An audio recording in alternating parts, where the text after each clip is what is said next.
Alright, as promised, I want to show you how to make a patch using an image from a USB stick. So I have the USB stick inserted in the machine. I'm going to go to Embroidery, and I'm going to go down here to USB. Click on that. And here's a delivery truck up here. So I'm going to go ahead and pick on that truck.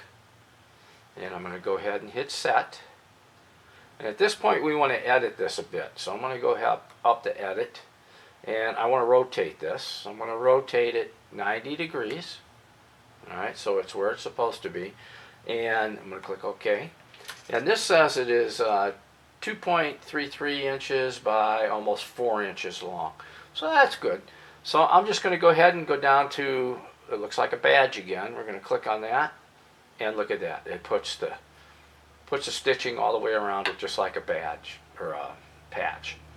So again, if you don't like that color, you just go to the color palette and go find the one that matches up here, matches your thread, and then just go ahead and change that to whatever color you want to change it to.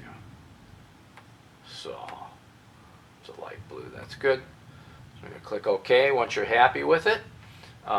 Hit Embroidery, and you're ready to go. It's that simple. Thanks for watching today. If you have any comments, put them below, and we'll try to get some more how-to videos on this machine.